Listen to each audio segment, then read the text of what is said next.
أعوذ بالله من الشيطان الرجيم. بسم الله الرحمن الرحيم.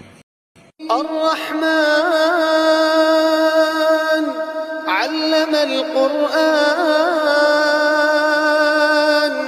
خلق الإنسان علمه البيان الشمس والقمر بحسبان والنجم والشجر يسجدان والسماء رفعها ووضع الميزان ألا تطغوا في الميزان وأقيموا الوزن بالقسط ولا تخسروا الميزان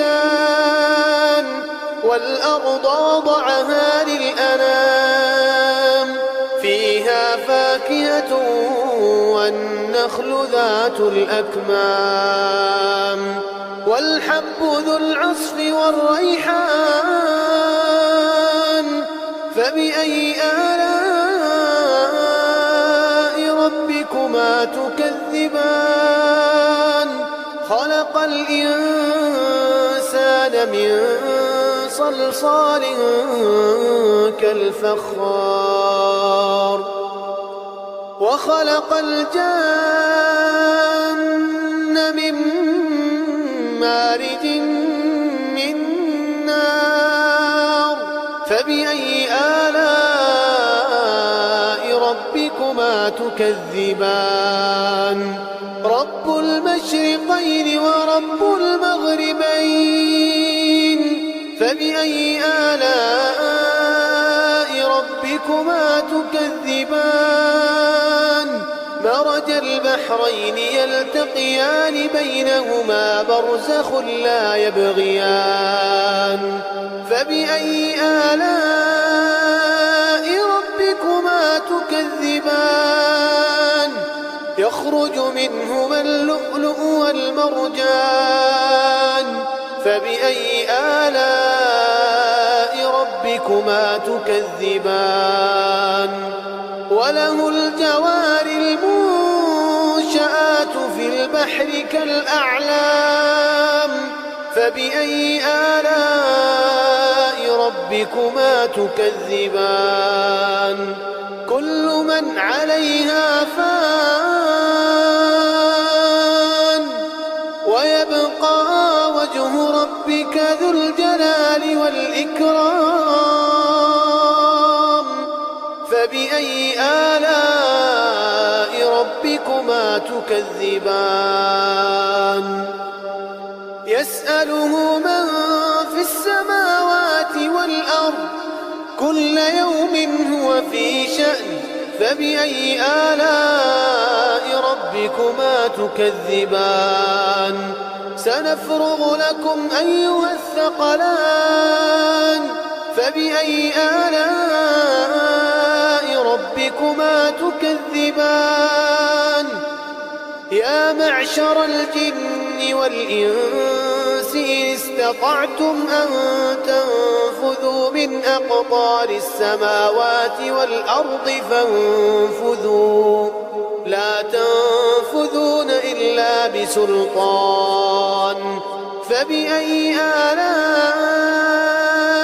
ربكما تكذبان يرسل عليكما شواظ من نار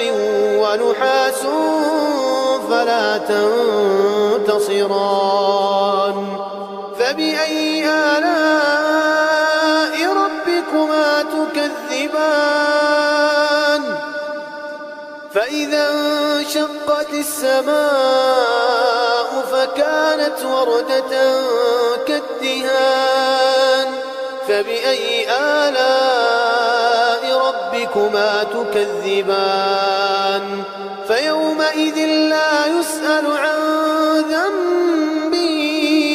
إنس ولا جان فبأي آلاء ربكما تكذبان يعرف المجرمون بسيماهم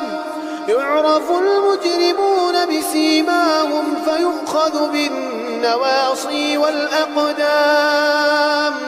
فبأي آلاء ربكما تكذبان هذه جهنم التي يكذب بها المجرمون يطوفون بينها وبين حميم آن فبأي آلاء ربكما تكذبان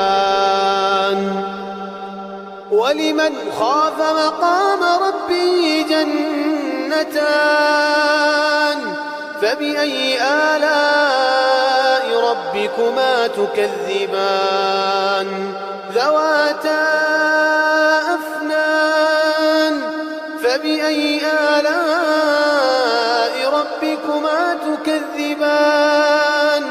فيهما عينان تجريان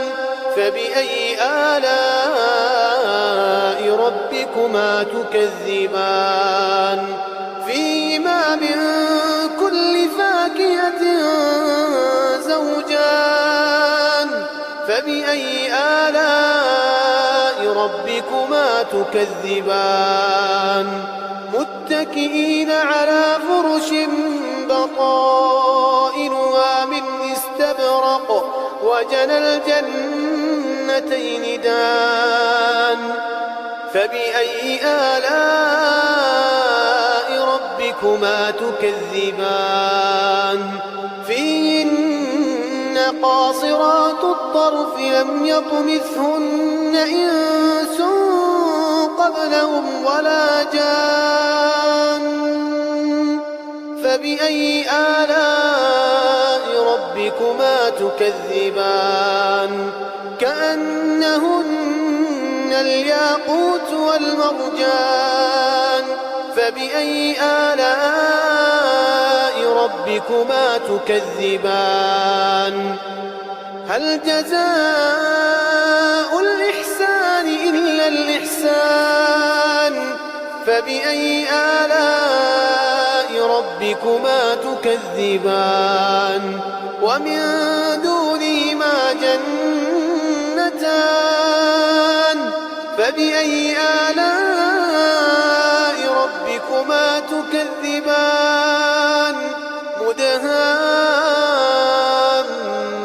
مدهامتان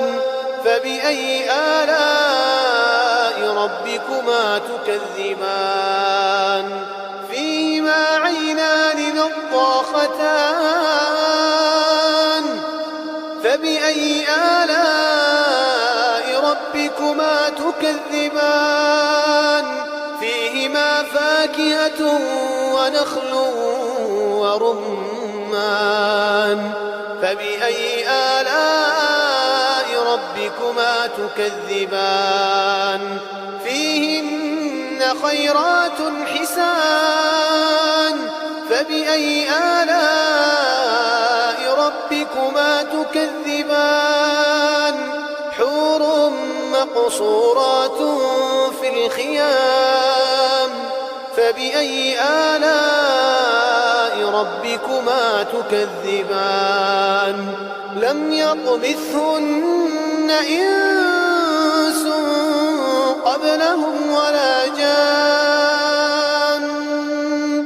فبأي آلاء ربكما تكذبان متكئين على رفرف خضر وعبقري حسان فبأي آلاء ربكما تكذبان تبارك اسم ربك ذي الجلال والإكرام